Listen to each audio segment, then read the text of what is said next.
कि जो दो किताबें हैं उसका विमोचन यहाँ हो, तो विमोचन के लिए हम यादवेंद्र जी, चाहत, दिलीप जी, अंकित और सुनील सिंह जी को आमंत्रित करते हैं कि वो कृपया मंच पे आएँ और इन दोनों पुस्तकों का वो विमोचन करें।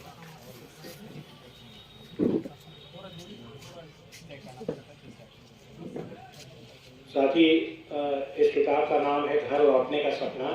यह किताब यादवेंद्र जी, तमाम कविताएं इसमें यादवेंद्र जी ने इसका अनुवाद किया है। और यह भी किताब 10 प्रतियाँ हमने मंगवाई भी थी कि अपने साथियों के बीच में उसे वितरित करूँगा। और एक दूसरी किताब है कविता का काम आंसू पोंछना नहीं, उसमें भी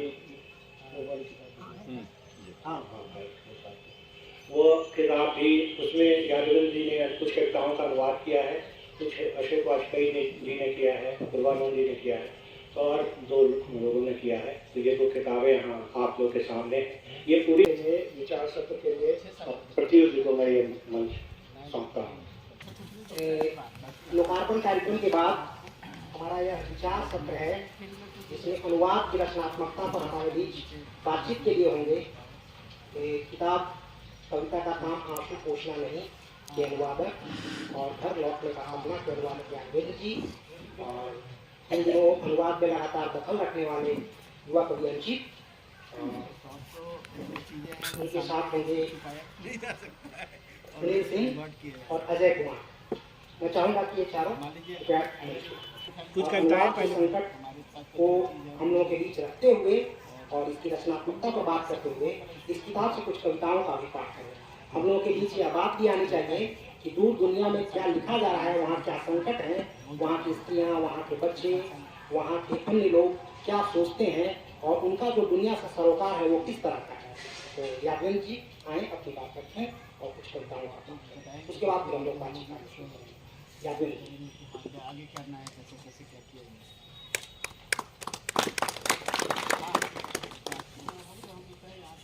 साथियों, आपका अभिवादन। साझा कार्यक्रम में आप सब लोग आए हैं। इधर मैं ये बहुत प्रासंगिक लग रहा है कि इस कार्यक्रम का आयोजन प्रगतिशील लेखक संघ ने किया है, जिसका मानना ही है कि साहित्य केवल आनंद के लिए, साहित्य एक राजनीति। आपके जीवन का कोई भी काम ऐसा नहीं है जो राजनीति चाले। और साहित्य तो मुझे लगता है कि प्रेमचंद ने कहा भी था, साहित्य तो राजनीति से आगे चलती है। तो अनुवाद की बात करते हुए मैं इस किताब की रचना प्रक्रिया पर भी आऊँगा, और मैं ये मानता हूँ कि इस किताब का काम करने के लिए मुझे मेरी राजनीतिक सोच में ये शुद्ध साहित्य के रूप में इसको ना लिया जाए। किताब है, साहित्य है, लेकिन हमारी पीढ़ी जिस तरह से पली बढ़ी है, जिस तरह से हमारी सोच बनी, नौकरी हम चाहे कुछ भी करते रहें, लेकिन हम सब लोग लेफ्ट मूवमेंट के साथ बढ़े हुए लोग हैं, जिसने हम लोगों की इच्छा ही हुई है ऐसी, जिसने किताबें, बुकलेट, पैम्फलेट्स पढ़ा के हम लोगों को ये समझाया गया। उसके बाद हम राजनीतिक दर्शन में आए, साहित्य में आए, और ये संकल्प लेके आगे बढ़े कि हम जो कुछ भी लिखेंगे उसका एक राजनीतिक महत्व होना चाहिए, एक उसकी पक्षधरता। तो उसी पक्षधरता की दृष्टि से मैंने ये काम किया। मैं अनुवाद की इसके पहले मेरी 9 किताबें प्रकाशित हो गई हैं विश्व साहित्य की, कविता और कहानी की।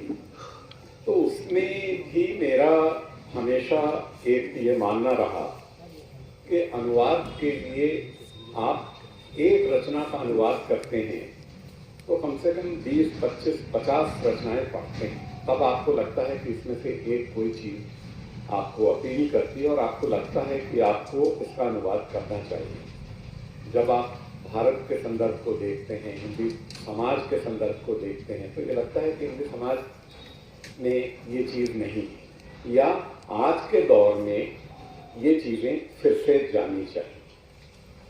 फिलिस्तीनी कविताओं का सत्येंद्र कुमार जी ने जैसे कहा कि हम लोगों की पीढ़ी, मैं 68 साल का हूँ और मैं जिस तरह से पढ़ा, अपने शुरुआती दिनों में हम लोगों ने महमूद दरवेश की कविताएं पढ़ी,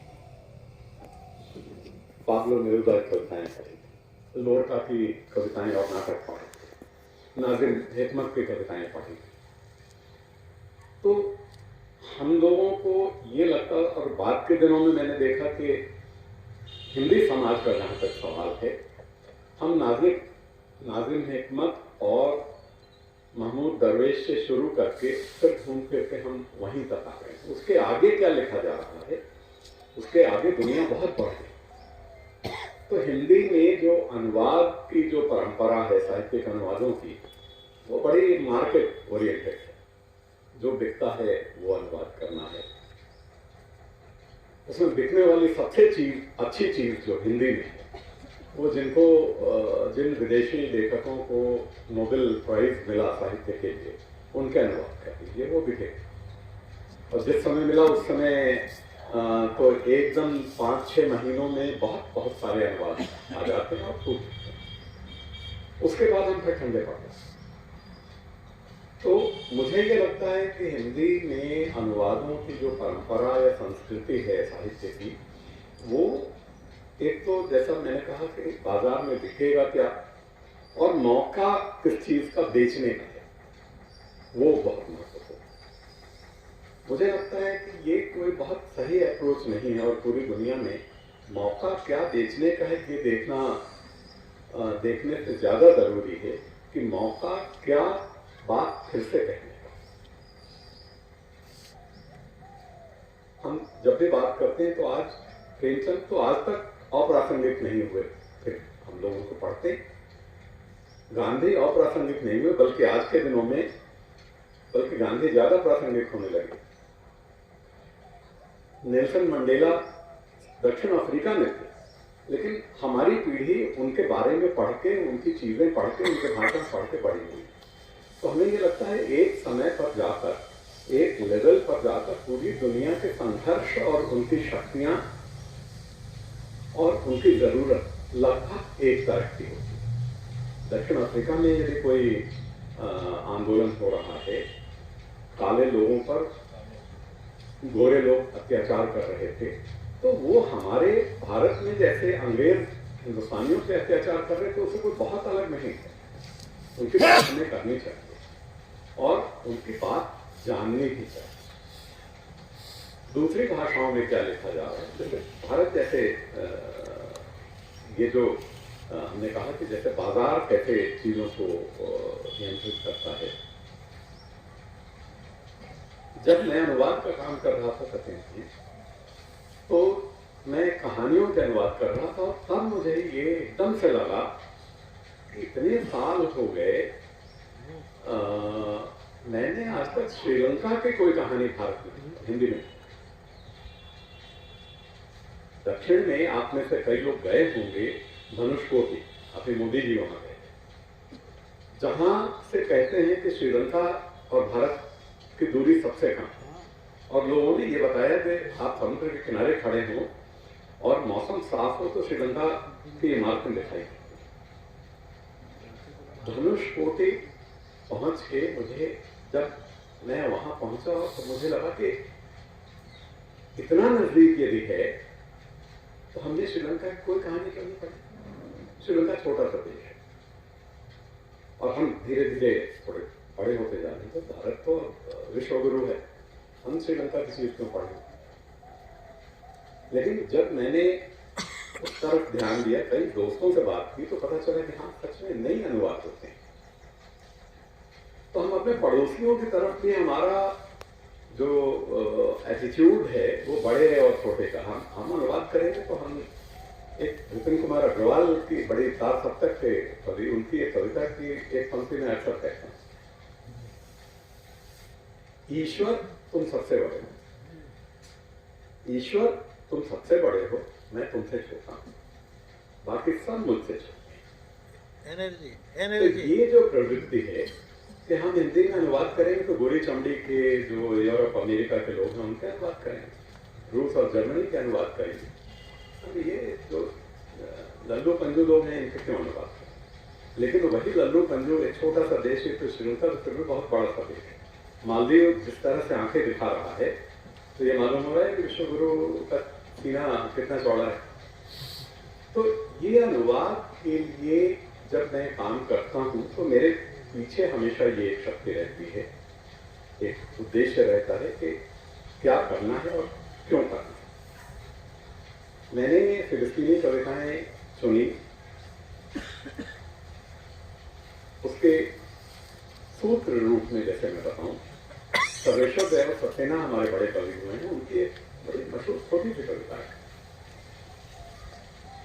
आपके कमरे के बगल में यदि कोई लाश पड़ी है, उसकी दुर्गंध आ रही है और आप अपने कमरे में बैठे हो या सो रहे हो, अपना काम यथावत कर रहे हो, इसी तरह से कुछ है, कुछ बिंब है, तो मुझे आपसे कुछ नहीं है। तो ये आपके आस पड़ोस में क्या हो रहा है, ये जानना और जान के उसकी अनदेखी करना या न जानना, दोनों एक तरह के मानवीय अपराध। मुझे लगता है कि यदि साहित्य एक अगुआ भूमिका निभाता है तो साहित्य को ये जरूर करना चाहिए कि जो आसपास आपकी चीजें घट रही हैं पूरी दुनिया में घट रही हैं, क्योंकि आज पूरी दुनिया एक है, ऐसा नहीं है कि हम आइसोलेशन में रह के कोई काम कर रहे हैं। तो अब जैसे भारत में देखिए पिछले कई महीनों से मणिपुर में क्या क्या हो रहा है, हम पढ़ पढ़ते थे, अब नहीं पढ़ते क्योंकि रोज नहीं घटना है। मणिपुर हमारे देश का एक हिस्सा है, लेकिन वहाँ किस तरह की दिक्कतें हैं, वहाँ क्या लिखा जा रहा है, वहाँ के लेखक और कवि क्या लिख रहे हैं। मणिपुरी फिल्में पूरी दुनिया में धूम मचाने वाली फिल्में हैं। जब आप मेडल लेके आते हो तो आप हमारे हो, मर कट रहे हो तो हमें इससे आपको कुछ लेना चाहिए। आप एक अनुपस्थित समाज, इसी तरीके से हमारे यहाँ कश्मीर एक अनुपस्थित समाज। तो मुझे लगता है कि अब आप मुझसे भी प्रश्न ये कर सकते हैं तो फिर आपने कश्मीरी चीजें क्यों नहीं अनुवाद करेगी, क्योंकि हमारा जो पूरा सूचना तंत्र है वो इन जगहों से आती हुई सामग्री को पूरी तरह से ब्लॉक करके रखता है। आप ढूंढ के वहां से कुछ नहीं निकाल पाएंगे। इस किताब के आने के दौरान मैंने कुछ किताबें खरीदी, लेकिन सबसे ज्यादा मदद मुझे फेसबुक और इंस्टाग्राम से, जिनके बारे में एक आम हम मानते हैं कि जिसको देखो वो फेसबुक खोले रहता है या इंस्टाग्राम देखता रहता है, मोबाइल पे रहता है। अब उसका उपयोग आप जो कर सकें, जैसा कर सकें। मैंने एकदम नए कवियों की जो कविताएं थी उनके फेसबुक पेज से या इंस्टाग्राम से, और इसमें से जैसा सत्येंद्र जी ने बताया कि एक दो कवि तो इस लड़ाई में 7 अक्टूबर से जो लड़ाई शुरू हुई है, इजराइल का आक्रमण हुआ है, तो वो मारे भी हैं। और इतनी बड़ी संख्या में वहाँ के नौजवान कविताएं लिख रहे हैं पूरी, ऐसा नहीं है कि वो अरबी भाषा में ही लिख रहे हैं। फिलिस्तीन जैसे देश की विडंबना ये है कि 5 मिलियन लोग, 50 लाख लोग फिलिस्तीन की भूमि के अंदर रह रहे हैं और 60 लाख लोग विस्थापित हैं। देश के अंदर रहने वाले लोगों से बड़ी संख्या विस्थापित होती है, शरणार्थियों। तो बहुत सारे ऐसे जो देश में पढ़ने वाले थे वो देश छोड़ के चले गए, दूसरे देशों में गए, उन्होंने वहाँ की भाषाएं अपना, और उन भाषाओं में मुझे तो अंग्रेजी ही आती है, तो इसलिए मुझे जो सामग्री अंग्रेजी में मिली मैंने उसका उपयोग किया। और मुझे लगा कि जो आसपास चीजें घट रही हैं वो फिलिस्तीन या ईरान या यहाँ तक कि पाकिस्तान, अफगानिस्तान, हमसे कितने दूर, हमारी सरहद पार करिए और वहाँ पहुँच जाएगी। वहाँ जो चीजें होंगी, जो घटेंगी, वो भले ही भौगोलिक रूप से दूसरे देश हैं, लेकिन हैं तो इंसान हैं। और आज के समय में आग लगे तो वो धीरे धीरे बढ़ते हुए विश्व युद्ध के रूप में भारत का खाना या हमारा प्रभावित होना उनसे बचेगा नहीं।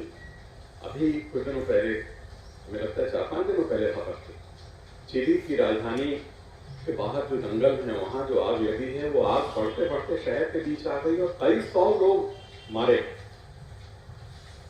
तो ये साहित्य का काम यही है कि आप सजग रहें, समय को पढ़ें और ऐसे दस्तावेज बनाएं जो बाद में भी कभी जरूरत पड़े तो उसको एक दस्तावेज के रूप में लिया जाए। और साथ साथ जो घटनाएं आपके सामने घट रही हैं, जो विडंबनाएं हम देख रहे हैं, जो संकट हम झेल रहे हैं, आज की तारीख में हड़ताल जैसे हम लोग तो देखिए, मैं बिहार में पढ़ा, भागलपुर में ज़्यादा मैंने पढ़ा। भागलपुर में पढ़ाई करने के बाद जब मैं रुड़की गया, मैं रुड़की रहा हरिद्वार के पास, 40 साल मैंने वहाँ नौकरी।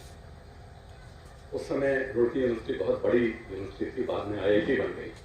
तो वहाँ कोई हड़ताल नहीं होती देखकर, तो मुझे कई बार मैंने स्टूडेंट और टीचर से पूछा कि यहाँ कभी कोई हड़ताल नहीं होती क्या? स्टूडेंट्स एकदम शांत हैं, कहीं कोई नारा नहीं लिखा हुआ है, कभी बायकॉट का कोई हम वो नहीं देखते हैं।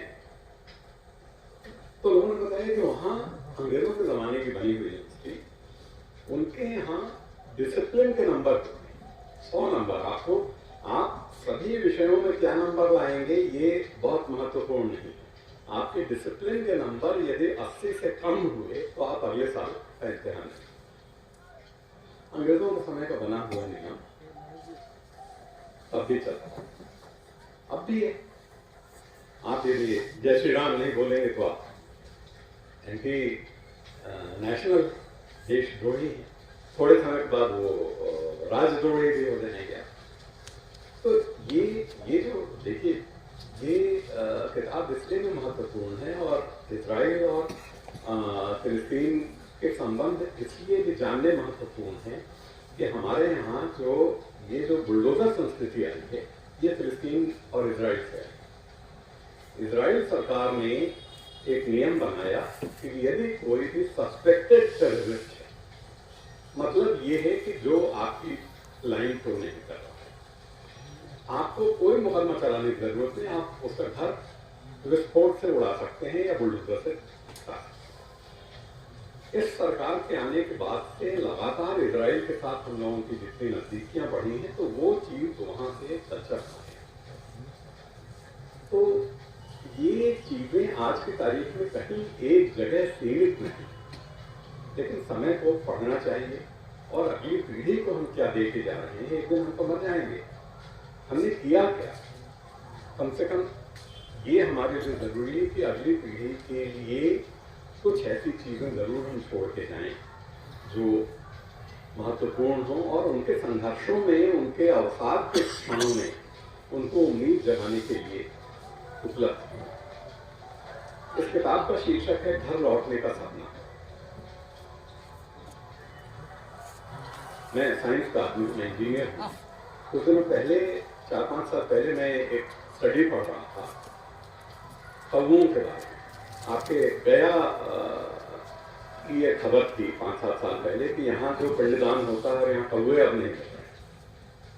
तो मैंने इसको इस दौरान कुछ पढ़ना शुरू किया, तब मुझे पता चला कि कौओं की जो स्मृति होती है ये पीढ़ी दर पीढ़ी आगे जाती है। उसने कुछ लोगों ने एक्सपेरिमेंट किया अमेरिका में। मान लीजिए कि आपने किसी कौवे को छेड़ा, अब रिसर्च करने के लिए उसके बिहेवियर को पढ़ने के लिए किसी कौवे को पकड़ लिया, है पकड़ के स्टडी किया, फिर छोड़ दिया। ये देखा कि 20 साल, 25 साल, 30 साल बाद जब वो साइंटिस्ट लौटा है उस कैंपस में, तो कौओं ने आके उसको मारना शुरू किया। कौओं की लाइफ तो इतनी बड़ी होती नहीं, तो वो कैसे जनरेशन को की सीमा को लांघ के भी वो चीजें याद रहती हैं। उसी तरीके से फिलिस्तीन के जो नौजवान कवि हैं ये फिलिस्तीन से उनको भगाया तो 1946, 47, 48 के दौरान गया। लेकिन आज की तारीख में जो नौजवान कवि हैं, 20 साल के, 25 साल के, 30 साल के, 40 साल के, ये तो उस समय नहीं थे। लेकिन इनकी स्मृतियाँ पीढ़ी दर पीढ़ी कैसे जा रही हैं, और हर किसी की एक स्मृति है। महमूद दरवेश की एक बड़ी फेमस उदाहरण कि मेरे से ये पूछा जाए कि पूरी दुनिया में या जो पूरा साहित्य जो मैंने रचा अपने जीवन में, उनका कीवर्ड क्या है, केंद्रीय शब्द क्या? उन्होंने कहा कि मेरी पूरी रचना को एक साथ उसको मिला जुला दिया जाए तो जो शब्द एक निकल के आएगा उससे वो घर। उनके यहाँ ये कहना है, ठीक है हमारा घर हम छोड़ के आ गए या छोड़ा भी हटा दिया गया, हम जिंदा चाहे जहाँ चाहे मरेंगे हम वहीं, ये हमारी ख्वाहिश है, या हमें वहीं अपनी धरती पर जाके मरना चाहिए। तो घर लौटने का सपना पूरे फिलिस्तीनी काव्य जगत में एक सबसे महत्वपूर्ण ये विचार उसको दुनिया की अन्य कविताओं से अलग करता है। तो इसलिए इसी शीर्षक से मैंने, इस शीर्षक की कोई कविता इसमें नहीं है, लेकिन ये मूल विचार है जो इस पूरे संकल्प में आया। तो मुझे लगता है कि मैं शायद इस किताब के पीछे जो मेरी सोच थी वो आपके साथ साझा कर पाया। 2-3 छोटी कविताएं जैसा आपका आदेश है मैं सुना देता हूँ इसमें से। सबसे बड़े कवि 1941 में जन्मे थे, लेकिन उनसे भी बड़े सीनियर कवि रशीद हुसैन, उनकी 2 कविताएं मैंने इसमें शामिल की हैं। देखिए किस तरीके से उसके सामने तो दी। महमूद दरवेश की कविता का एक किस्सा है जिसमें 2 जेल में बंद 2 कैदियों के बीच की बातचीत है। कवि एक उनमें से, तो कवि पूछता है दूसरे कैदी से, तुम यहाँ क्यों आए, क्या अपराध किया? तो उसने कहा कि मैं तो एक बम लिया था, मैंने ग्रेनेड, और जो हमारे देश पर कब्जा करने वाला है वो कार में जा रहा था, मैंने उसके ऊपर ग्रेनेड फेंक दिया। लेकिन वो ग्रेनेड फटा नहीं, वहां नहीं फटा बल्कि मेरे ही हाथ। तो फिर उसने पूछा कि तो क्या हुआ? तो जब मेरे हाथ में फट गया तो उन्होंने मुझे पकड़ लिया तो हमसे पूछा, तो हमने ये कहा कि नहीं, उन लोगों ने ही कहा कि देखो बेचारा ये तो निर्दोष है, ये तो मारना चाहता था, फटा नहीं, ये शायद आत्महत्या करना चाहता था, बच गया, चलो कोई बात नहीं, उसके सजा माफ कर, उसको मृत्युदंड दिया जाना था, नहीं उसको माफ कर। तो वो महमूद दरवेश या कवि से पूछता है कि तुम किस सजा में आए, जुर्म में आए हो? तो कहता है मैंने एक कविता लिखी और कविता लिख के उसको ऐसे कागज का गोला बनाया और मैंने वो जो कार में जा रहा था ऑक्यूपायर, मैंने उसके ऊपर फेंका, वो फट गया, इस सजा। तो देखिए आप शक्तिशाली दुश्मन के साथ लड़ते हुए भौतिक रूप में भले ही ना जीत पाए, लेकिन आप उसकी कल्पनाएं देखिए, कम से कम कविता में ये ताकत है कि वो एक तानाशाह को माफ करती है। रशीद हुसैन की एक कविता है, दूसरे हो तुम। मैं अपनी धरती के बारे में कह रहा हूं कि तुम तो वहां बाद में पहुंचे थे।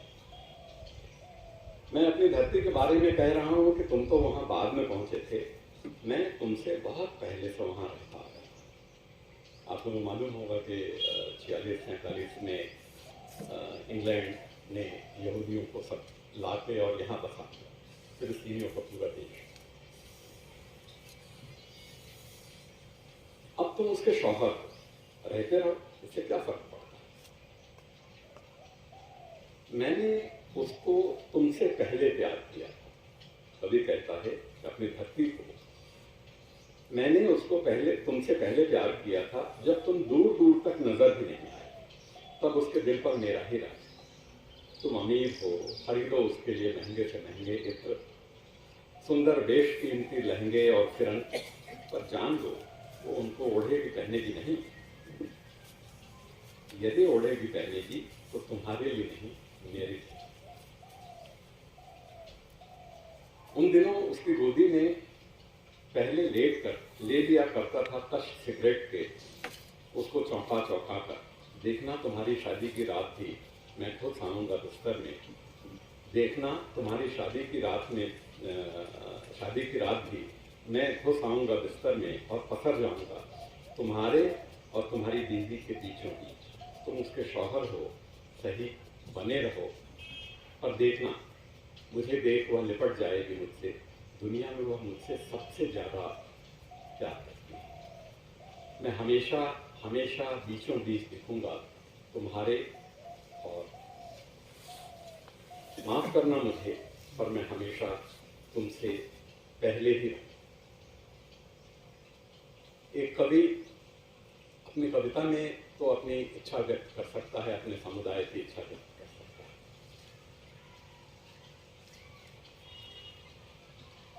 एक ऐसे ही वरिष्ठ कवि हैं ताहा मोहम्मद अली। इनकी एक कविता है, बहुत मशहूर कविता है, बहुत सारी संकलनों में ये है, लेकिन हिंदी में अनुवाद नहीं किया। ढंग से विदाई भी, किस तरह से फिलिस्तीनों को भगाया गया उनके गांव। हम तो रोए नहीं थे विदा होते हुए, क्योंकि ना तो थी हमारे पास फुर्सत और ना ही थे आंसू। ढंग से हमारी विदाई हुई। ये कवि जब 2-3 साल के थे तभी इनको इजरायलियों ने आक्रमण किया और पूरे गांव को खाली करा के दिया, तो रातों रात इन लोगों को तांगा लेकर भागना पड़ा। सही कि अलग हो रहे थे हम, पर हमें इल्म नहीं था कि अब हम बिछुड़ रहे हैं हमेशा के लिए। फिर कहाँ से बहती ऐसे में हमारे आंसुओं की धार। वो वास्तव में बिछोह की रात थी, लेकिन ऐसा नहीं कि हम जाग रहे हैं रात को, और न ही बेहोशी में सो ही गए। जिस रात हम बिछुड़ रहे थे सबसे, वह रात न तो रात थी, वह रात न तो रात थी, न ही रोशनी और न चांद की निकला रात। उस रात हमने गंवा दिया अपना सितारा, चिराग ने भी हमारे साथ बेवफाई की, रत जगह हमसे दूर दूर छुपता रहा। इस गफलत में भला चौकन्ना रहने का सवाल ही कहाँ है। ढंग से तो हमारी विदाई भी।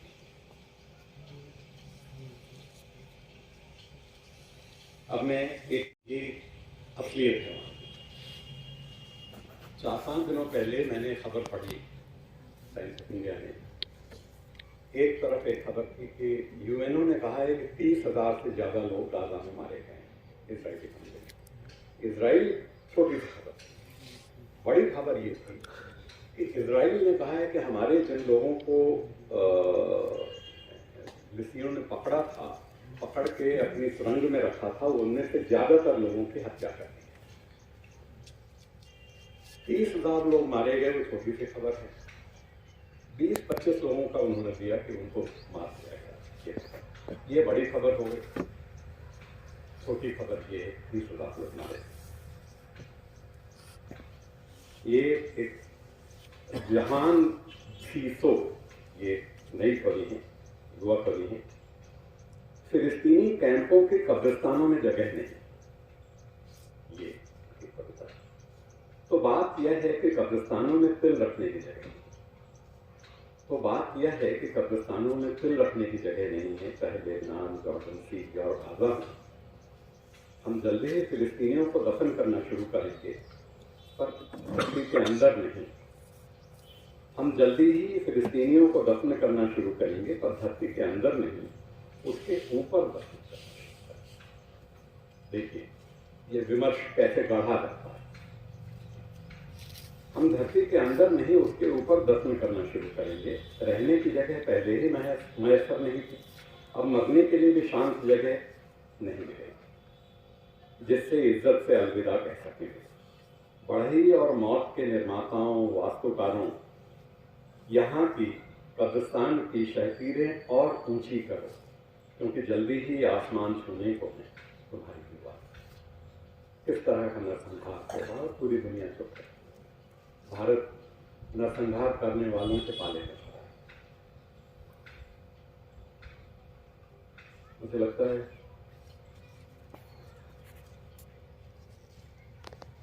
एक नए कवि हैं, गाजा के दुष्ट खुराफाती बच्चे। ओ गाजा के दुष्ट खुराफाती बच्चों, मेरी खिड़की के नीचे हर पल तुम चीखते चिल्लाते रहते हो। कोई सुबह ऐसी नहीं बख्शी तुमने जब दौड़ मचाना शोर ना हुआ हो तुम्हारा। तुमने तोड़ फोड़ डाले मेरे सारे फूलदान, यहाँ तक कि बालकनी में खिले फूल भी जाते जाते नोचे। लौट आओ मेरे प्यारे बच्चों, लौट आओ मेरे प्यारे बच्चों, अब जितना चाहे शोर मचाओ, जितने फूलदान है सब तुम्हारे। तोड़ो फोड़ो जो चाहे सो करो, चुरा ले जाओ मेरी बालकनी के सारे फूल, पर आ जाओ मेरे साथ, पर लौट आओ। मैं आपसे अनुरोध करूंगा कि किताब आप पढ़ें। ये एक तरह का साझापन है किताब के लिए। जैसा मैंने बताया कि मैं इसकी मुझे इससे कोई रॉयल्टी नहीं चाहिए। मैं और जाके वहाँ की गाजा में जाके लड़ाई तो नहीं लड़ सकता। एक साहित्यकार होने के नाते जो मैं कर सकता हूँ वो मैं कर रहा हूँ, और उसके लिए जो भी इस किताब से प्रॉफिट होगा वो फिलिस्तीन की सरकार को भेजेंगे हम लोग, इन दोनों को। और छोटी सी ये उनकी मदद, आप लोग ज़्यादा पढ़ेंगे तो शायद कुछ जो राशि हो जो थोड़ी सी हो जाएगी।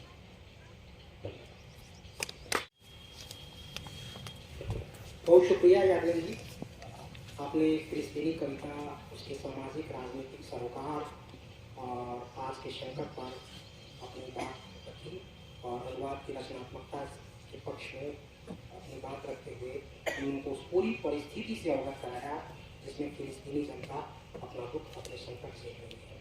अब मैं चाहता हूँ कि इस विचार सत्र को, इस परिचर्चा को आगे बढ़ाते हुए सुनील जी अपनी बात रखें। सुनील जी। यादवेंद्र जी जो अनुवादक हैं, और कवि अंजित जी, अजय जी और अन्य साथी,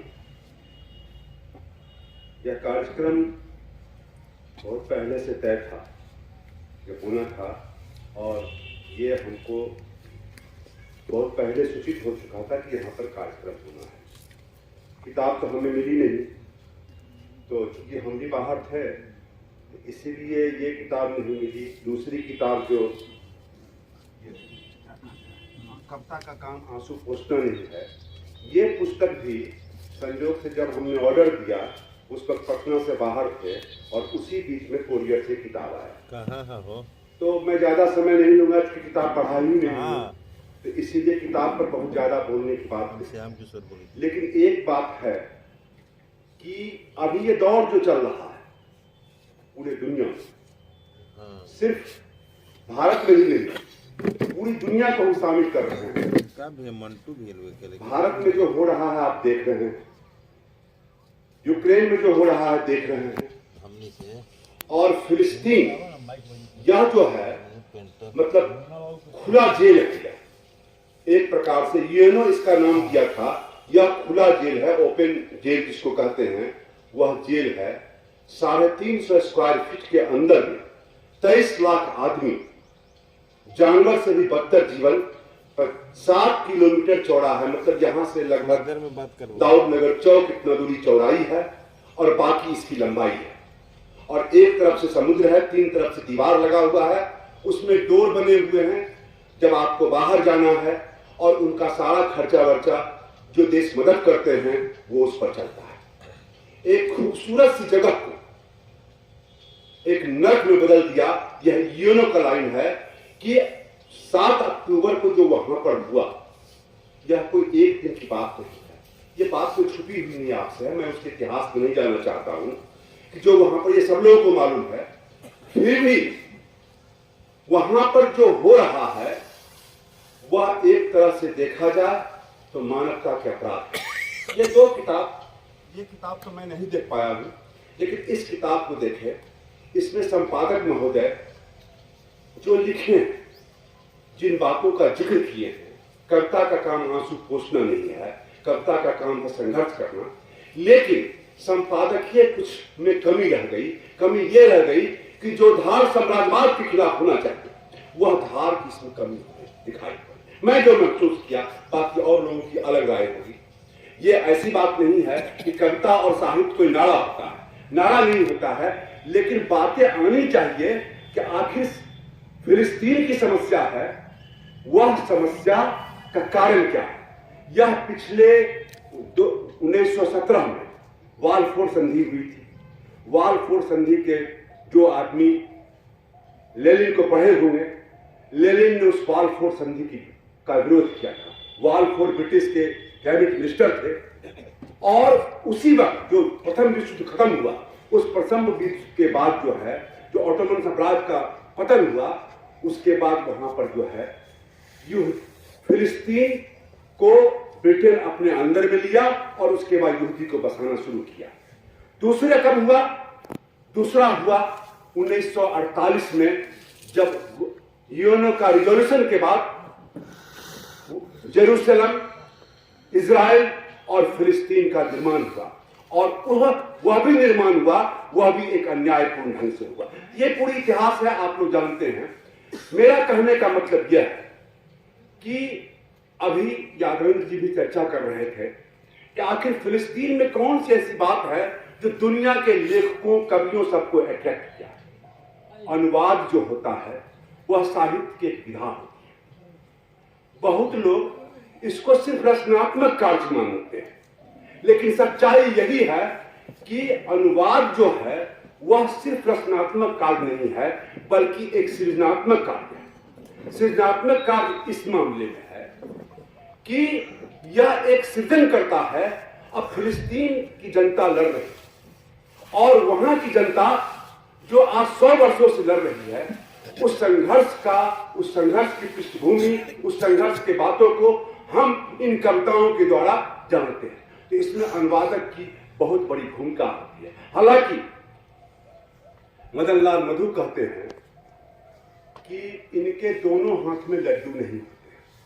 जब ये अनुवाद करते हैं तो हम तो जान गए, लेकिन फिलिस्तीन की जिनकी कविता अनुवाद हुई, जिस भाषा में कविता हुई, वो भाषा के लोग जो है तो इस मामले में कहते हैं, लेकिन यह एक सृजनात्मक कार्य है।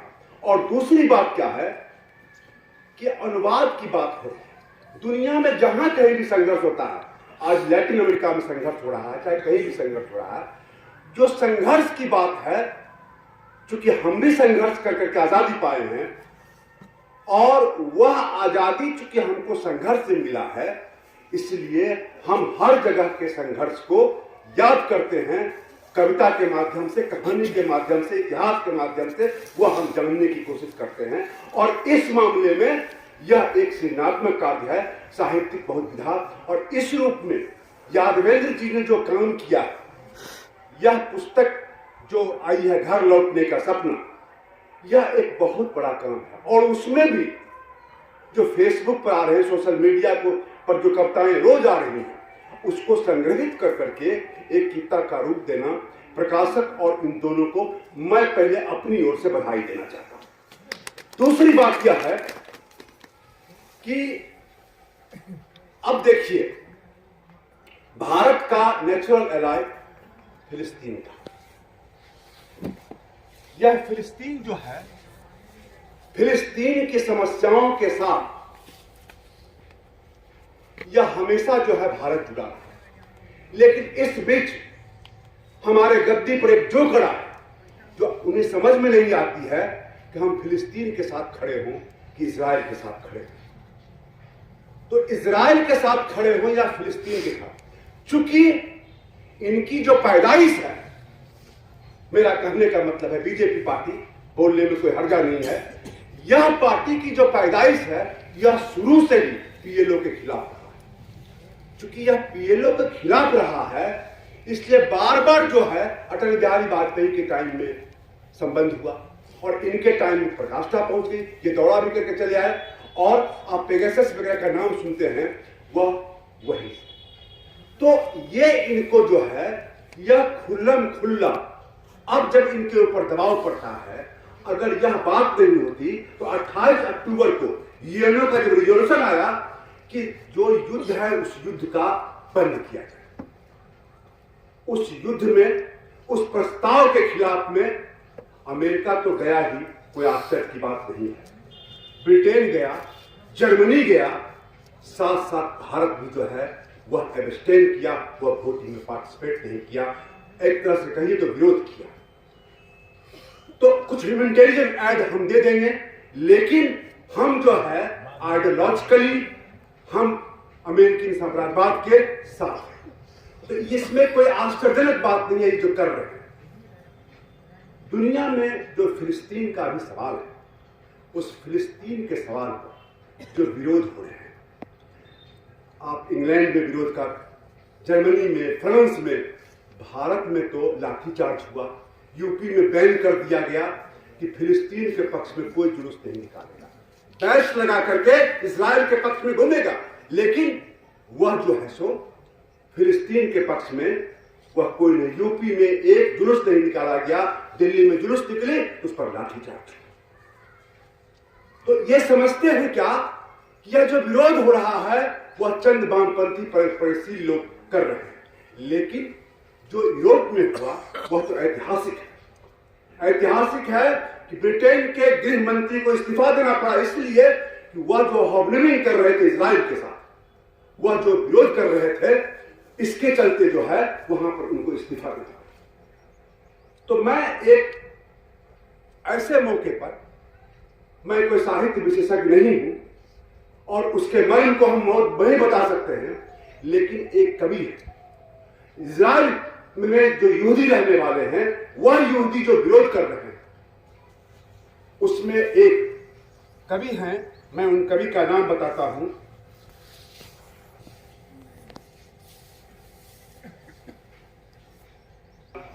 फिंकलस्टाइन। यह अमेरिका में रहते हैं, अमेरिका में प्रोफेसर हैं, यहूदी हैं। ये यहूदी में जब जर्मनी में, यह सही बात है क्या कि यहूदियों के साथ भी बहुत जुल्म, 60 लाख यहूदी मारे गए वहां। ये उसी अत्याचार के बाद अमेरिका लौट गए। जब अमेरिका लौटे वहां पर ये प्रोफेसर हुए और यह यहूदी हैं। वह जो लिखते हैं, वह कविता, वह सुनने लायक है।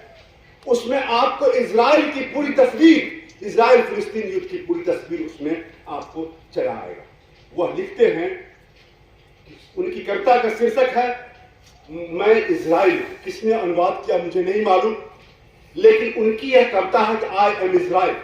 और इजराइल के बारे में जब वह कहते हैं कि बिना देश के लोगों के लिए मैं एक ऐसे देश में पहुंचा जिसके लोग नहीं थे, जो वहां पर यहूदी गए। गांधी जी कहे क्या कि अगर मैं गांधी जी फिलिस्तीन के साथ थे, तो गांधी जी से पूछा कि अगर आप जर्मनी में होते तो क्या करते, आप जर्मनी से भागते? कहा कि मैं नहीं भागता, मैं जर्मनी में ही रहता, मार दिया जाता, चाहे जो भी हो जाता, लेकिन मैं जर्मनी छोड़ता नहीं। मैं जर्मनी में ही अपने रहने के लिए वह लड़ाई करता। तो वही जो यूरोप में एक समय में यहूदी का जबरदस्त विरोध हुआ। उस विरोध का कारण क्या था? यहूदी वाले स्वयं ही थे। जो जर्मनी में यहूदी बड़े बड़े जो बैंकर्स थे, बड़े बड़े पैसे वाले थे, वह फर्स्ट वर्ल्ड वॉर में ब्रिटिश का साथ दे रहे थे। जब उनकी हार हो गई जर्मनी की प्रथम विश्व युद्ध में, उसके बाद यहूदी के खिलाफ बहुत बड़ा अभियान हिटलर के टाइम में शुरू हुआ। तो उसके बाद जब शुरू हुआ तो उसी में जो कहता है क्या, द्वितीय विश्व युद्ध के तक में लाखों, 1 2 3 नहीं, लाखों जो है सो वह यहूदी मारा गया। और वही यहूदी को ला करके यहां पर बसा दिया गया, उनके लिए राज्य बना दिया गया। जो इजराइल की आबादी है और इजराइल का जो क्षेत्रफल है, वह अल्बेनिया एक देश छोटा सा है, उसका 1/6 भाग है। और फिलिस्तीन की भी साइज वही है, लेकिन फिलिस्तीन को यह अलग देश नहीं देंगे और उसको यह अलग देश दे दिए। तो कहते हैं क्या कि मैं इजराइल हूं। अब इसमें हम 2-3 लाइन ज्यादा नहीं पढ़ेंगे। बिना देश के लोगों के लिए, एक यहूदी लिख रहा, मैं बिना देश के लोगों के लिए मैं एक ऐसे देश में पहुंचा जिसके लोग नहीं थे। जो लोग वहां थे उन्हें यहां होने का कोई हक नहीं था, और मेरे लोगों ने दिखा दिया उन्हें जाना पड़ेगा और मरना पड़ेगा। 400 फिलिस्तीनियों के गांवों को जमदेज कर दिया गया, उनका इतिहास मिटा दिया गया। मैं इस्राइल, ये जो है यह बहुत लंबी कविता है, यहाँ पर ज्यादा समय लग जाएगा, मैं पढ़ना नहीं चाहता, लेकिन इसमें जो है पूरे इस्राइल का, जो इस्राइल वहां पर बना, जो यहूदी वहां पर गए, उनका पूरा हिस्ट्री, पूरी जो है ये क्या कर रहे हैं, ये पूरी बात है। साथियों, मैं एक दो बात और कह के खत्म करना चाहूंगा कि एक कविता है इसमें, अपूर्वा रंग जी ने इस कविता का अनुवाद किया है। क्या महमूद दरवेश की कविता है हत्या, उसका 2-4 लाइन आप सुन सकते हैं। आलोचक कभी कभी मुझे मार डालते हैं। देखिए कविता के मर्म पर वो समझा रहे हैं। आलोचक कभी कभी मुझे मार डालते हैं, वे एक खास कविता चाहते हैं, एक खास रूपक, और अगर मैं एक पगडंडी लेता हूं, वह कहते हैं कि रास्ता भटक गया है, और अगर मैं घास में लय पाता हूं, वे कहते हैं उसके सदाबहार ओक की धीरता छोड़ दी है। अगर मैं बसंत में गुलाब देखता हूं पीला, वे पूछते हैं इस पगडंडियों में वतन का खून कहां है। अगर मैं लिखूं यह तितली है, तो मेरी सबसे छोटी बहन बगीचे के दरवाजे पर। तो ये जो है अभी ये दौर जो चल रहा है, यह दौर के बारे में आज से 200 वर्ष पहले चार्ल्स डिकन, बहुत बड़े राइटर थे, फ्रेंच रिवॉल्यूशन के टाइम के थे, उनकी एक किताब है टेल ऑफ टू सिटीज। उसकी मैं पंक्ति दोहराना चाहता हूं, जो आज के समय के पूरा चित्रण आपको मिल जाएगा। उनकी जो लाइन है वो इंग्लिश में है, कहते हैं it was the best of times, it was the worst of times, it is the age of wisdom, it is the age of foolishness, it is the epoch of belief, it is the epoch of incredibility. अभी आप किसी से बहस करेंगे अयोध्या में मंदिर बनने के सबब, आप सारी तर्क से समझा दीजिए। मैं पूना में था, एक गाड़ी से जा रहा था, ड्राइवर से बातचीत हुई, मैंने कहा क्या कि कोर्ट क्या निर्णय दिया, कोर्ट जो निर्णय दिया वो प्रमाण दिया, विश्वास था। बाकी 2 जगह जो हो रहा है उस पर तो इफाम मुरीद कहते हैं क्या कि ठीक है तोड़ दो, जब वहां पर था तो तोड़ दो। तो क्या था वहां पर सिर्फ एक लाइन की बात थी, क्योंकि हिंदुओं का विश्वास है वहां मंदिर बनना चाहिए। मैं भी मंदिर बनने का कोई विरोधी नहीं हूं, मंदिर बने, 100 मंदिर बने, तो लेकिन विश्वास है तो बनना चाहिए। और जो जज थे वह जज सिग्नेचर नहीं किए, बात कहां तक सही है झूठ है सुने वाली है, वो जज सिग्नेचर नहीं किए, बिलीफ के आधार पर जो है, क्योंकि प्रमाण तो मिला नहीं। मेरा कहना है कि आप सारी बहस से समझा दीजिए, बाबर गया नहीं, वहां नहीं गया, कोई बात नहीं सुने, क्योंकि उनका विश्वास है। तो लास्ट में आपसे पूछेंगे आप हिंदू है कि नहीं है, हमसे वही पूछा कि सर आप हिंदू है कि नहीं, हम तो बिल्कुल है, क्या है, कहा कि राम मंदिर बन दीजिए। लास्ट में पूरा कंक्लूजन यही ड्रॉ किया, तो हम रोक रहे हैं क्या, बन रहा, लेकिन धर्म को राजनीति से नहीं मिलाना चाहिए। तो यह जो विश्वास है, यह विश्वास आज कैसा विश्वास है कि आपसे एक ही सवाल पूछेगा कि आप मंदिर के पक्ष में हैं कि नहीं पक्ष में। तो वही कहते हैं ये चार्ल्स डिकन कि it is the epoch of belief, it is the epoch of incredibility, it is the season of light, it was the season of darkness, it is the spring of hope, it is the winter of despair. कहने का मतलब है यह सबसे अच्छा समय है। अच्छा समय क्या है, पूरे दुनिया में जो बातें दब गई थी, बातें क्या दब गई थी, अब फिलिस्तीन पर कोई चर्चा नहीं होता। उनका जो अल अक्सा मस्जिद है, वह मस्जिद को वहां इजराइल का डिफेंस मिनिस्टर वह कह रहा था क्या कि अब मस्जिद को भी जमदेज कर दें, खत्म कर दें। उसका बार बार अपवित्र कर रहे थे। तो ये जो है वहां पर चल रहा है। लेकिन इजराइल पर हमला करने लोग को तो झेलना है, लड़ना है, बिना लड़े तो हो नहीं सकता। लेकिन पूरी दुनिया आज एकजुटता दिखा दिया कि अमेरिका को भी कहना पड़ रहा है, वह उसको दबाव। आप जो कविता पहले पढ़ रहे थे नॉर्मन की, उस कविता में वह कहता है क्या कि अमेरिका में आज अमेरिका स्वयं डिसीजन इजराइल के बारे में लेता है, इजराइल के लोगों के दबाव में है और उसके दबाव में वह वहां पर डिसीजन लेता है कि क्या होना चाहिए। यह जो समय है, यह समय, और इसी को दूसरे कहते हैं क्या, विलियम मॉरिस, कि जो मजबूत लोग हैं वह छोटे को कुचल, बहुत पहले कहे थे। इसको अम्बेडकर अपनी किताब में नोट किए हैं, the great tearing down the little, the strong beating down the weak, cruel man fearing not, kind man daring not, and wise man caring not. William Morris. मैं इसका अनुवाद नहीं कर पाया, गुजरात में मैंने देखा था। लेकिन अम्बेडकर कहने का मतलब क्या है कि आज समय कैसा है कि जो आज सही आदमी है वह बोल भी नहीं सकता है, अपनी बात को कह नहीं सकता है, आपको घेर लेगा समाज में और आपको कहेगा क्या कि नहीं ये बात गलत है, आपको मानना पड़ेगा जो हम कह रहे हैं। यह एक ऐसा दौर है, इस दौर में यह एक बहुत बड़ी चर्चा है। और सचमुच फिलिस्तीन इस किताब के बहाने, यह जो हम लोग आज शहरों में करते थे, आज यहां पर गांवों में हो रहा है, आप लोगों के बीच में हो रहा है।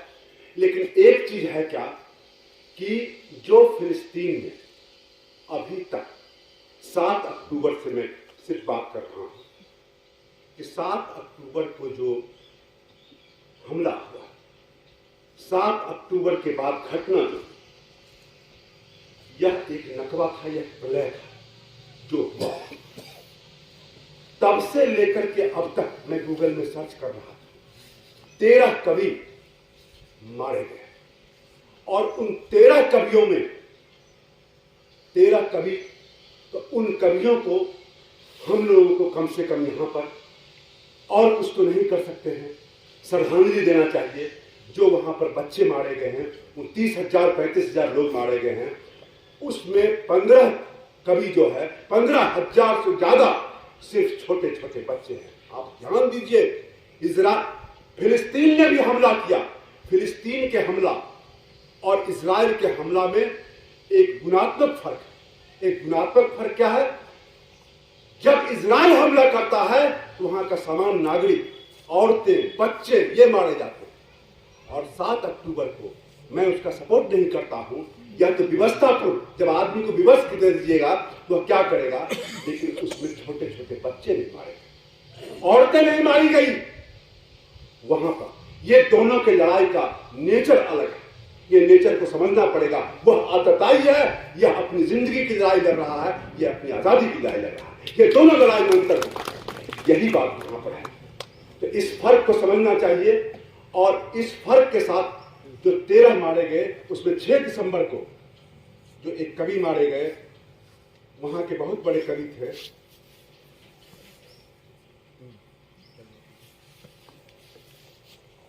अल तहरीर, कवि को आप प्रोग्राम खत्म होने से जो लोग मारे गए हैं उसके प्रति श्रद्धांजलि जरूर कीजिएगा और इसको दर्ज कीजिएगा। इतना ही बात करके मैं अपनी बात धन्यवाद सुनील जी, आपने फिलिस्तीनी कविता, उसके अनुवाद, यादवेन की किताब और हमारे अपने देश और समय की वर्तमान परिस्थितियों को दर्ज करते हुए बहुत महत्वपूर्ण बातें रखी हैं और उसके राजनीतिक सामाजिक आशयों को समझने का एक प्रयास किया है और वो सारी बातें हम लोगों के बीच रखी हैं। अब मैं चाहूँगा कि अजय जी अपनी बात रखें अनुवाद की रचनात्मकता के संबंध में। अजय कुमार। आप लोगों ने बहुत सुना, बहुत कुछ समझा। बात है रचनात्मकता की, तो फ्रांस का एक उपन्यासकार हुए थे चार्ल्स डिकेंस, जिसके बारे में इन्होंने बताया अपने लिए। उनकी 2 किताबें, एक किताब थी जिसका नाम है टेल ऑफ टू सिटी और दूसरी जो किताब थी थंडर ऑफ बालमन। टेल ऑफ टू सिटीज के आधार पर एक हमारे मित्र थे, अब दिवंगत हैं, रामकृष्ण पांडे, उनसे परिचय मेरा पुस्तक मेला में हुआ था। उन्होंने एक कविता का अनुवाद किया था जिसका नाम है जैतून के पेड़। तो जैतून के पेड़ का पाठ हम आप लोगों के सामने प्रस्तुत करते हैं, जिससे पूरा रचनात्मकता स्पष्ट है। मैं स्वेटर नहीं बुनता क्योंकि मेरे पीछे वे लोग लगे रहते। मंत्री में कागज नहीं रख सकता, मैं अपने यादों को उकेरूंगा अपने आंगन में जैतून के पेड़ का। मैं उस पर कड़वी सच्चाइयां उकेरूंगा अपने चुराए गए संतरों का बाग और अपने मृतकों को नष्ट कर दी गई कब्रों के लिए अपने प्यार और चाहत को उकेरूंगा। मैं अपनी सारी कोशिशों को उकेर दूंगा ताकि इन्हें याद कर सकूं उस समय जब विजय का सिलसिला शुरू हो जाएगा। मैं उकेर दूंगा उस समय चुराई गई जमीन का हिसाब और नक्शों में अपना गांव, घर और पेड़ जो ला दिए गए या उखाड़ दिए गए। सबसे ऊपर मैं उकेरूंगा उस त्रासदी की हद, गोलाबारी और कलह जिसे मैं आज भी महसूस करता हूँ। मैं सूर्य के संकेतों और चंद्रमा की फुसफुसाहटों को उकेर सकता हूँ और एक उदास कुएं पर परार्थों की स्मृतियाँ भी उकेर सकता हूँ। स्मृति के लिए, सब के लिए मैं सब कुछ उकेरता रहूँगा अपने आंगन के जैतून के पेड़ का। से आग्रह है जिनका एक का नाम है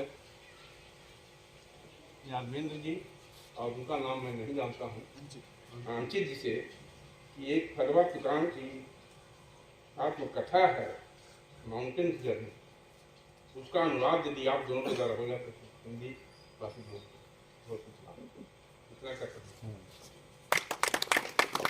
लेखकों का परिचय देने की भी लोगों ने बात कही है। यहाँ स्थानीय निवासी हैं, प्रगतिशील लेखक संघ औरंगाबाद से जुड़े और कई सांस्कृतिक सामाजिक कार्यकर्ता, महत्वपूर्ण व्यक्तित्व। तो मैं परिचय बता दूं कि यादवेंद्र जी हिंदी के बहुत अच्छे आलोचक और समीक्षक, अनुवादक हैं और अनुवाद की कई किताबें इन्होंने विश्व साहित्य से हिंदी के लिए अनुदित की हैं। और अभी जो इस कार्यक्रम में लोकार्पित हुई किताबें दो, उन दोनों के अनुवाद में इनकी भूमिका है। घर लौटने का सपना और कविता का काम, आंसू पोंछना नहीं। और दूसरे जो अभी सुनील जी थे, बिहार राज्य प्रगतिशील लेखक संघ राज्य इकाई के कोषाध्यक्ष हैं और सामाजिक सांस्कृतिक मुद्दों पर बेहद मुखर रहते हैं। और जैसा कि उनके वक्तव्य में भी आप लोगों ने इसे रेखांकित किया होगा। और अजय जी जो हैं वो जनवादी लेखक संघ जिला इकाई गया से जुड़े हुए हैं और विभिन्न सामाजिक सांस्कृतिक मुद्दों पर अपनी बेबाक राय के लिए जाने जाते हैं। और इस कार्यक्रम के अंतिम वक्ता अंचित पटना विश्वविद्यालय में अंग्रेजी पढ़ाते हैं और अनुवाद का बहुत सारा काम हाल के दिनों में कई सारे ब्लॉग्स और कई सारे वेबसाइट के लिए कर रहे हैं। और इनकी कविता की 2 किताबें भी प्रकाशित हैं। मैं चाहूँगा अंचित अनुवाद की रचनात्मकता और फिलिस्तीनी कविता के संदर्भ को रेखांकित करते हुए अपनी बात हम लोगों के बीच साझा करें। युवा कवि अंचित। प्रतीक भाई, आदरणीय मंच, यहाँ मौजूद सभी वरिष्ठगण, साथी, बहुत ही विस्तार से वरिष्ठ वक्ताओं ने फिलिस्तीन के परिप्रेक्ष्य में, फिलिस्तीन के संदर्भ में और अनुवाद के संदर्भ में बात की है और मोटा मोटी सारी बातें लगभग इसमें आ गई हैं। कुछ बातें मैं अपनी तरफ से जोड़ूंगा। एक तो क्या फिलिस्तीन में जो नरसंहार हो रहा है, जो मेन स्ट्रीम मीडिया है इसको नरसंहार शब्द का इस्तेमाल वो नहीं कर रहा है, लेकिन ये चाहिए कि हम नरसंहार शब्द का इस्तेमाल करें, क्योंकि घिरी चार दीवारी के भीतर और निहत्थे लोगों पर, बच्चों पर जो 30,000 लोग मारे गए हैं, उसमें से अधिकांश लोग बच्चे हैं और औरतें हैं। सो बाहर से जाकर जर्मनी, अमेरिका, ब्रिटेन के हथियार, उनके बम, उनके जहाज का इस्तेमाल कर इन सारे लोगों पर बम जो बरसाए जा रहे हैं, इन निहत्थे लोगों पर, मुझे लगता है कि हम सभी को पहले तो खुलकर ये कहना चाहिए कि ये नरसंहार हो रहा है और ये देखने की कोशिश करनी होगी कि कैसे जो मानव सभ्यता का इतिहास है वो नरसंहारों का भी इतिहास है। और फिर ये देखना भी बड़ा रोचक है कि जो नरसंहारों का इतिहास है उसी के साथ साथ उसी के बिल्कुल पैरेलल प्रतिरोध का भी एक बहुत समृद्ध इतिहास है, एक बहुत बड़ी संस्कृति है। यह भी देखना बड़ा रोचक है कि मानव इतिहास में कभी भी जब जुल्म बढ़ जाते हैं तो प्रतिरोध भी खुद ही खुद कैसे बढ़ जाता है। और विस्तार से इस फलक में मैं फिलिस्तीन को देखने की कोशिश करूंगा। एक बात तो हम लोग ये करें और थोड़ा यादवेंद्र, चूंकि ये पुस्तक बहुत जरूरी पुस्तक है और अनुवाद का जो रचनाकर्म यादवेंद्र करते रहे हैं उसके बारे में भी थोड़ी विस्तार से बात होनी चाहिए।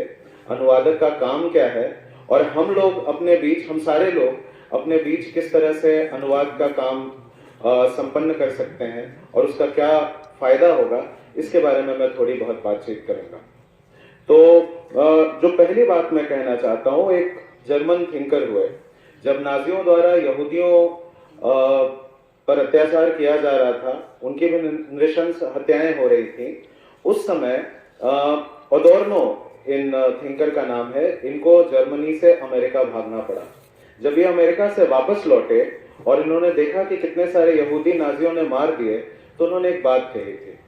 इन्होंने कहा था कि ऑश्विट्ज के बाद, वो जगह जहां ये गैस चैम्बर थे जहां यहूदियों को मारा गया, इन्होंने कहा कि ऑश्विट्ज के बाद कविता संभव नहीं है, कविता क्या करेगी। इस तरह का एक विभत्स दृश्य था इनके सामने कि इनको समझ नहीं आया कि अब साहित्य की भूमिका क्या होगी, कविता की भूमिका क्या होगी।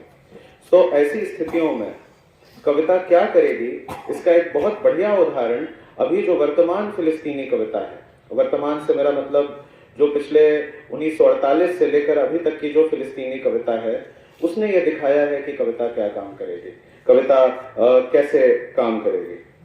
30,000 से ज्यादा लोग मर चुके हैं 7 अक्टूबर से लेके अभी तक। जिन कवियों के अनुवाद इस किताब में हैं और भी जो फिलिस्तीनी कवि हैं जिनकी कविताएं हम पढ़ रहे हैं, ये समझना पड़ेगा कि ये इनकी आखिरी कविताएं हैं। रात में इंस्टाग्राम पर एक कवि कविता पोस्ट करता है और सुबह उसके घर पर बम गिराया जाता है। ऐसा तो नहीं है कि इस कवि को यह पता नहीं है कि हो सकता है कि वो कल रहे कि ना रहे, वो कल का दिन देखे या ना देखे। ऐसी चरम स्थिति में, ऐसी विभत्स स्थिति में जब जान का खतरा हो, उस समय कविता लिखने का क्या मतलब है, ये सोचने वाली बात है। और इससे ये पता चलता है कि कविता में शक्ति क्या है, साहित्य में शक्ति क्या है। तो ये एक सोचने वाली बात है। फिर फिलिस्तीन की जो संस्कृति है, उससे जुड़े भारतीय उपमहाद्वीप में कौन से कवि हैं, कैसे कवि हैं और इन कविताओं का क्या था। तो फिलिस्तीन की संस्कृति में कविताएं रची बसी हैं। ये बहुत रोचक है, दरवेश का नाम हम लोगों ने बार बार लिया। ये बहुत रोचक है कि दरवेश की कविताएं सिर्फ यूनिवर्सिटियों में नहीं पढ़ी जाती थी। अपने तमाम जीवन दरवेश बाहर रहे और दरवेश की कविताएं सिर्फ यूनिवर्सिटियों में नहीं पढ़ी जाती थी। ऐसा नहीं होता था कि एक खास पढ़ाई लिखाई वाले लोग ही उन कविताओं को पढ़ रहे होते थे। समान रूप से किसान जब खेत में काम कर रहे होते, फिलिस्तीन में दरवेश तो वतन बदल हो चुके थे, तो किसान जो खेत में काम कर रहे होते वो दरवेश की कविताएं गाया करते। जो छात्र इंतिफादा का मोर्चा संभाले हुए थे, जो प्रतिरोध कर रहे थे, वो दरवेश की कविताएं पढ़ते थे। जो मजदूर शहरों में काम कर रहे थे, विस्थापित होकर फिलिस्तीन से जो लोग यूरोप में बसे और अमेरिका में बसे, जिनको बिल्कुल दोयम दर्जे का जीवन जीना पड़ा, उनको कभी सम्मान नहीं मिला। जब आप वतन बदल कर दिए जाते हैं तो आपकी एक लड़ाई अपनी पहचान की और एक लड़ाई अपने सम्मान की भी लड़ाई होती है। वो मजदूर जो शहरों में काम कर रहे थे, बंदरगाहों में काम कर रहे थे, वो भी दरवेश की कविता पढ़ रहे थे और अन्य फिलिस्तीनी कवियों की कविताएं पढ़ रहे थे। और ये साथ में एक ऐसी सामूहिकता का निर्माण कविता कर रही थी जो सामूहिकता प्रतिरोध की संस्कृति को, आदमी होने की संस्कृति को बढ़ावा देती है। तो ये बड़ी बात है कि ऐसी कविता लिखना, ऐसी कविताओं में बात करना जो किसानों, मजदूरों, छात्रों सबको एक साथ जोड़ रही थी। वर्तमान समय में बहुत चंद कवियों का नाम इस तरह से लिया जा सकता है और बहुत कम संस्कृतियों का नाम इस तरह से हम लोग या उनकी सूची बना सकते हैं जहां कविताएं इस तरह की सामूहिकता का निर्माण कर रहे हैं। और ये एक बहुत बड़ा प्रतिरोध है। ये सोचने वाली बात है कि पूंजीवादी समय में जब लगातार आपका विभाजन हो रहा है, आप क्यूबिकलों में बंद हो रहे हैं, जब आप कॉर्पोरेट में काम कर रहे हैं, या आप कॉन्ट्रैक्ट पर कहीं काम कर रहे हैं तो आपको लगातार सीमित किया जा रहा है, आपको अकेला किया जा रहा है, वहां कविता ये काम कर रही है कि एक सामूहिकता का निर्माण कर रही है, आदमी को आदमी से जोड़ रही है, आदमी को आदमी बना रही है। फिलिस्तीनी कविता जो है वो ये काम सबसे पहले तो करती है। विश्व परिदृश्य में अगर देखा जाए तो दरवेश और अन्य फिलिस्तीनी कवियों के साथ जो नाम मेरी समझ में आते हैं, एक नाम तो फैज का है, जो यहां से वहां तक भाषाओं के पार फूड हैबिट्स के पार सोचने समझने के जो एक्सपोजर हैं उनके अलावा भी एक बहुत बड़ी सामूहिकता का निर्माण करती है। फैज की कविता, नेरुदा की कविता, उस परंपरा में वर्तमान समय में बिल्कुल अभी फिलिस्तीनी कविता है। तो एक चीज जो हिंदी को सीखनी है फिलिस्तीनी कवियों से वो ये है कि एक सामूहिकता का निर्माण कैसे हो, क्योंकि हिंदी का जो समाज है, जो हिंदी पट्टी जिसको हम लोग बोलते हैं, ये कई तरह के विभाजनों से बना हुआ है और यहाँ सामूहिकता की कमी है, ये हम लोगों को मान लेना चाहिए, ये एक्सेप्ट करने की चीज है। जब तक हम लोग ये मानेंगे नहीं कि इस सामूहिकता की कमी है, तब तक उस सामूहिकता के निर्माण की तरफ काम नहीं हो सकेगा। ऐसे आयोजन भी इस निर्माण में बहुत महत्वपूर्ण हो जाते हैं। तो जब तक ये फिलिस्तीन की कविता, चिले की कविता या फैज की कविता हम तक हमारी भाषा में नहीं पहुंचेगी, ये सामूहिकता कैसे बनेगी इसके बारे में सोच पाना संभव नहीं हो पाएगा। तो ये एक काम है जो कविता करती है, पहला काम जो हम लोग फिलिस्तीनी कविता से सीख सकते हैं और जो इस किताब के महत्व को भी स्थापित करती है कि हर आदमी एक दूसरे से जुड़े और एक दूसरे को आदमी समझे। ये बहुत छोटी सी चीज है और इसका ही सबसे ज्यादा ह्रास अभी के समय में हुआ है, इसी की सबसे ज्यादा कमी है। अभी हम लोग जगह बनाकर बात करते हैं, ऊंचाई से बात करते हैं, अगले को नीचे देखते हैं और ये संस्कृति की वजह से, इसमें किसी एक व्यक्ति या दो व्यक्ति का दोष नहीं है, हमारे समय ने हमको ऐसा बनाया हुआ है। तो एक तो काम ये है। दूसरा काम जो फिलिस्तीनी कविता कर रही है और जो हर समय की महान कविता ने किया है वो ये है कि उसने दर्ज किया है अपने समय को, उसने याद रखा है। याद रखना क्यों जरूरी है इसके बारे में भी सोचने की बहुत जरूरत है। याद रखना इसलिए जरूरी है कि अगर आप अपना इतिहास याद नहीं रखेंगे, अगर आप ये याद नहीं करेंगे कि आपके पूर्वज, आपके पहले आए लोग शोषित थे, तो जो भी इतिहास लिखा जाएगा वो तो विजेताओं का इतिहास होगा, उसके बरक्स प्रतिरोध खड़ा नहीं हो सकेगा। तो याद रखना बहुत जरूरी है। ये कवि जो मारे गए या जिनकी आखिरी कविताएं भी इस किताब में हैं, वो याद कर रहे हैं, वो दर्ज कर रहे हैं कि एक जगह है फिलिस्तीन। अगर ये दर्ज होना नहीं हो रहा होता तो इजराइल जिस तरह से काम कर रहा है 1948 से, या जो अमेरिकी तंत्र काम कर रहा है पिछले 150 साल से, फिलिस्तीन जैसी कोई जगह नहीं होती। ऐसी कोई जगह नहीं होती जहां से रिसोर्स निकाले जा सकते, संसाधन निकाले जा सकते और उनको अमेरिकी फैक्ट्रियों में ले जाकर डॉलर बनाए जा सकते। ऐसी हर जगह को अमेरिका ने अभी तक मिटा दिया होता, साम्राज्यवाद ने अभी तक मिटा दिया होता। तो दर्ज करने से एक प्रतिरोध पैदा होता है और तरह तरह से फिलिस्तीनी कविता को दर्ज किया गया है। मैं अंग्रेजी पढ़ाता हूँ और मैंने जिस कवि पे पीएचडी की है वो एक कश्मीरी कवि है, आगा शाहिद अली उसका नाम है। उसने कश्मीर की समस्या के बारे में अंग्रेजी में लिखा है और कश्मीर का समय, कश्मीर की जो दिक्कतें हैं, वहां की जो समस्याएं हैं, उसको उसने अंग्रेजी में दर्ज किया है। ये बहुत आश्चर्य की बात नहीं है कि फैज और दरवेश या अन्य कवि भी जो प्रतिरोध के कवि हैं बार बार आगा शाहिद अली की कविताओं में आ जाते हैं। एक परंपरा का निर्माण ऐसे भी होता है, ऐसे भी चीजें जुड़ती हैं, ऐसे भी एक सामूहिकता का निर्माण होता है। तो कविता जो है वो हमारी सामूहिकता को बनाएगी, साहित्य जो है वो हमारी सामूहिकता को बनाएगा, हमें एक करेगा। इसलिए ये किताब महत्वपूर्ण है कि वहां की चीजें यहाँ पहुंचे और फिर यहाँ की चीजें भी वहां जाएं, ये भी बहुत महत्वपूर्ण है। दूसरा ये कि जब आप लिखेंगे तो आप दर्ज करेंगे। जो आपको लग सकता है, जाहिर है लगे कि बहुत बड़ी बात नहीं है, जैसे दरवेश की कविताएं या कुछ कविताएं इस संग्रह में भी हैं। आप दरवेश अपने बचपन के बारे में लिखता है। यादवेंद्र एक कविता का जिक्र कर रहे थे, मैंने सीखे तमाम शब्द, वो जो कोटेशन है, वो जो पंक्ति जो उस कविता में आती है, मैंने सीखे तमाम शब्द, फिर उनको तोड़ा, जोड़ा, मोड़ा और उन सभी शब्दों से एक शब्द बनाया, घर। वो कविता है। तो आप बहुत छोटी चीजों के बारे में भी कभी कभी लिखते हैं, तो उन चीजों को दर्ज करते हैं जो सत्ता नहीं चाहती, जो साम्राज्य नहीं चाहता कि लोगों की स्मृति में रहे, क्योंकि इन छोटी चीजों के बारे में लिखने से भी एक संवेदना पैदा होती है। आपका मनुष्य होना इन छोटी छोटी चीजों से ही तय होता है। तो कविता का दूसरा काम जो है वो है दर्ज करना, और इसीलिए इन कविताओं की जरूरत है, और इसीलिए इन कविताओं के बहुत फैलने की जरूरत है, और इनके अनुवाद होने की जरूरत है। इसीलिए भी इस किताब का महत्व बढ़ जाता है। और थोड़ा सा मुझे इस पर भी बात करनी चाहिए कि हिंदी समाज में कैसे अनुवाद को दोयम दर्जे का काम समझा जाता है, और फिर मैं ये कहूं कि आगे हमारे क्या चैलेंजेस हैं। अनुवादक का काम बहुत कठिन है। पहले तो एक हमारी संस्कृति है हिंदी समाज में, हम लोग अनुवादक को उस तरह का महत्व नहीं देते जैसे कवि को या लेखक को देते हैं। अनुवादक हमेशा दोयम दर्जे का नागरिक रहता है, उसको वो इंपॉर्टेंस नहीं दी जाती कि उसको लेखक या कवि के बरक्स समझा जाए। जैसे अनुवाद का काम बहुत आसान हुआ, लेकिन और अनुवादक जब भी अनुवाद करता है तो वो थोड़ा हारता है। कैसे हारता है? उसको हारा हुआ काम करना है। अनुवादक कितना भी अच्छा काम करेगा वो असफल ही रहेगा। किस तरह से कि वो एक दूसरी संस्कृति को अपनी भाषा में लाने की कोशिश कर रहा है, और आप जब एक दूसरी संस्कृति को अपनी भाषा में लाने की कोशिश करेंगे तो चीजें छूटेंगी। मसलन इसमें इस संग्रह में जो कविताएं हैं, कई कविताएं अरबी से ली गई हैं।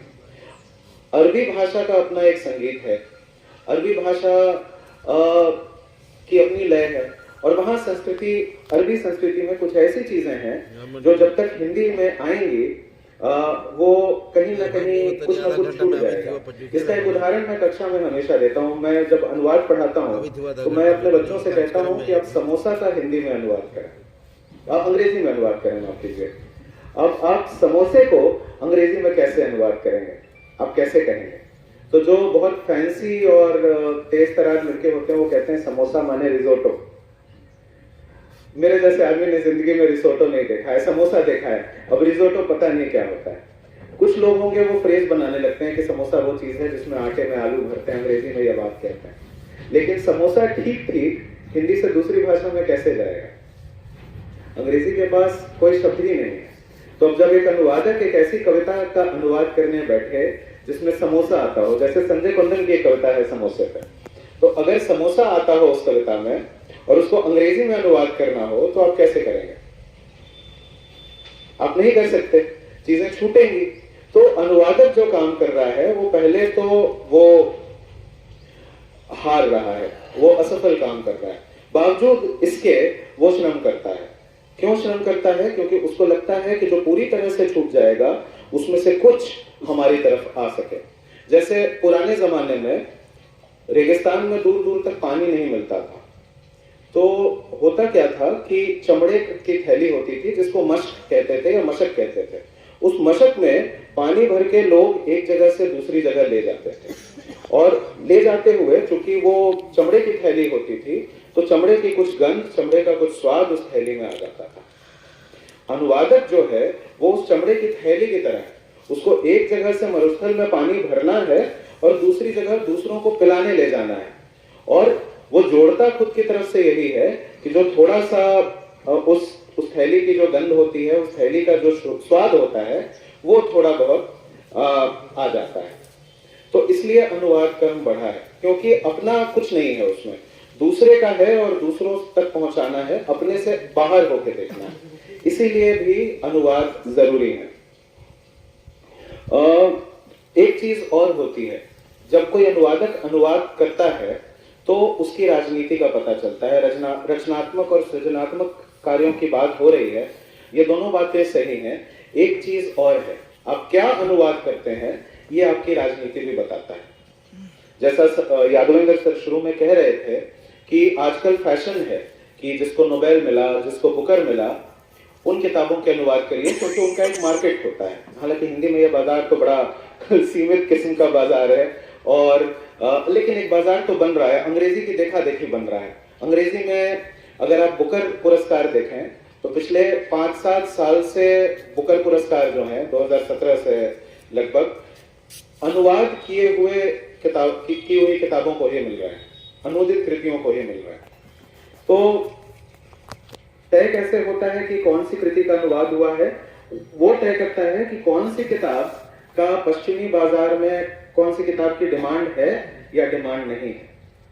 एक उससे भी अनुवादक की राजनीति पता चलती है, और एक इससे भी पता चलती है कि एक ऐसी समस्या, एक ऐसा नरसंहार जो हम सबके जीते जी हो रहा है, उस नरसंहार के दौरान एक अनुवादक ये तय करता है कि नहीं, मुझे इस सामूहिकता में जहां मैं मोर्चे पर जाकर लड़ नहीं सकता, मैं क्या काम करूंगा। तो वो फिलिस्तीनी कविताओं का अनुवाद करता है। वो उन लोगों की बात जो अरबी में जो बात कह रहे हैं, जो अब नहीं रहेंगे, उन लोगों की बात एक संस्कृति से दूसरी संस्कृति में पहुंचा रहा है। तो वो साथ खड़ा हो रहा है, और अभी जैसा समय है, साथ खड़ा होना बहुत बहुत बड़ी बात है, क्योंकि हमारा समय जो है विस्थापनों का समय है। हम सारे लोग अपने अपने घरों से, जैसे जो जैतून का पेड़ है, दरवेश के आंगन में ये जैतून का पेड़ था, दरवेश का जो गांव था, वो गांव अब नहीं है नक्शे पर। इजरायलियों ने उस गांव पे कब्जा किया और उस गांव के सारे लोगों को विस्थापित करके उस गांव को नेस्ता नाबूद कर दिया। बहुत वर्षों के बाद जब दरवेश फिलिस्तीन वापस लौटे और उस जगह गए जहां उनको अपना गांव देखना था, तो वहां उनको अपने गांव का एक निशान भी नहीं मिला। तो आप न सिर्फ जगह से विस्थापित हुए, आप अपने समय से भी विस्थापित हो गए। मतलब उनकी स्मृति में एक ऐसी जगह है जिसको वो घर कहते हैं, लेकिन वहां धरती पर मौजूद होते हुए न समय में जाया जा सकता है, न स्थान में जाया जा सकता है। तो अब एक ऐसी स्थिति में, एक इस तरह की परिस्थिति में, एक ऐसी दुनिया में हम लोग जी रहे हैं जहां सिर्फ विस्थापन है। अनुवाद क्या करेंगे, कविता क्या करेगी, साहित्य क्या करेगा कि ऐसे तमाम लोगों को, क्योंकि हम सारे लोग इसी तरह के लोग हैं, सब अपने अपने समय से बेदखल कर दिए गए हैं, अपनी अपनी जगहों से बेदखल कर दिए गए हैं, नौकरी की तलाश में या अन्य मजबूरियों की वजह से न सिर्फ समय से बेदखल हैं, जगह से भी बेदखल हैं। अनुवाद, साहित्य और कविता क्या करेगी कि हम बेदखलों का एक देश बनाएगी, जहां हम सबके दिमाग में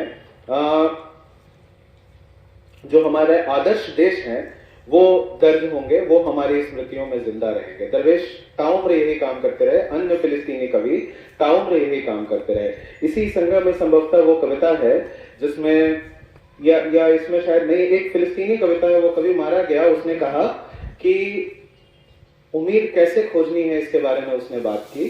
तो उसने कहा कि एक पतंग बनाना, कपड़ा लेना, धागा लेना, एक पतंग बनाना, और उस पतंग को ऐसा उड़ाना आसमान में कि कोई बच्चा अगर नीचे से उस पतंग को देखे, उस सफेद पतंग को उड़ता हुआ, तो वो ये सोचे कि आसमान से कोई फरिश्ता अच्छी खबर लेकर आ रहा है।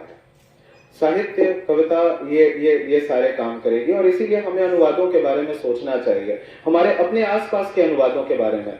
मगही, मैथिली, भोजपुरी, इन भाषाओं से भी अगर में फिलिस्तीनी कविता का अनुवाद हो, और इसमें हिंदी अब एक महती भूमिका निभाएगी, क्योंकि हिंदी वो बफर लैंग्वेज होगी, वो बीच की भाषा होगी, जिससे मैथिली, मगही, भोजपुरी आदि क्षेत्रीय भाषाओं में अब फिलिस्तीनी कविता पहुंच सकती है।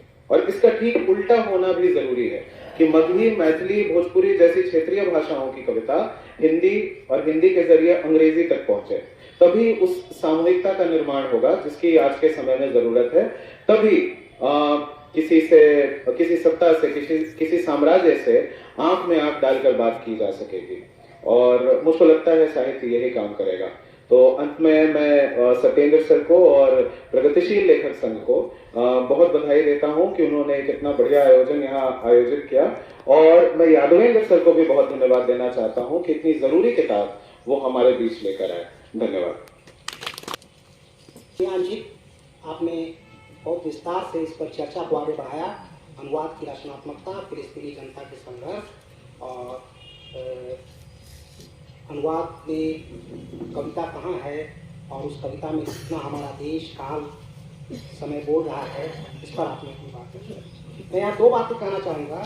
विजय कुमार जी ने अपने एक लेख में कहा था कविता के अनुवाद के बारे में कि कविता वही है जो अनुवाद में खो गई, और बाद में वो एक दूसरे का कोटेशन देते हैं कि कविता वह है जो अनुवाद के बाद भी बची रहती है। तो इन दो अंतर्विरोधों के बीच कविता के अनुवाद के अपने खतरे हैं। कविता का अनुवाद दो भाषाओं के बीच पुल बनाता है, दो संस्कृतियों के बीच पुल बनाता है, दो समाजों के बीच पुल बनाता है। और आज इस पुल को बनता और बढ़ता हम लोग यहाँ देख रहे हैं। इतने लोग हैं कोल्लुआ गांव में, तो ये बहुत सुकूनदायी है। फिलिस्तीनी जनता के उस संघर्ष के साथ हम लोग यहाँ खड़े हैं, कविताओं के बहाने, अपनी सांस्कृतिक गतिविधियों के बहाने। तो यह विचार सत्र यहाँ समाप्त होता है। सत्येंद्र जी अपनी बात 2 मिनट रखेंगे। विरोध का स्वर इतना मजबूत है कि वो अब उनके खून में बहता है और वो जानते हैं कि बिना इसके हमें कोई भी किसी भी तरह के जो कॉम्प्रोमाइजेस हैं उससे लेना देना नहीं है। हमें अपना देश चाहिए, हमारी अपनी ज़मीन चाहिए, हमारा अपना घर चाहिए, और ये जब तक हम हासिल नहीं कर देते ये लड़ाई चलती रहेगी। साथियों, बस यही छोटी सी थोड़ी सी बात कहनी थी आपसे कि हम यहाँ जो एकत्रित हुए हैं, ये एकत्रित इसलिए हुए हैं कि हम उन प्रतिरोधी ताकतों के साथ हैं, हम साम्राज्यवाद के खिलाफ हैं, हम उसकी मुखालफत करते हैं। और हमारी जो एकता है और जो हमारे देश की जो पूरी नीतियां हैं, वैदेशिक नीति, वो किस तरह बदल रहा है, तो हमारी एकता ही उनको पीछे धकेलेगी। और इसी विश्वास के साथ ये कार्यक्रम भी किया गया था। फिलिस्तीन पर उसके समर्पित ये कार्यक्रम भी था और साथियों का जो पूरा सहयोग मिला उसके लिए फिर से एक बार बहुत बहुत धन्यवाद।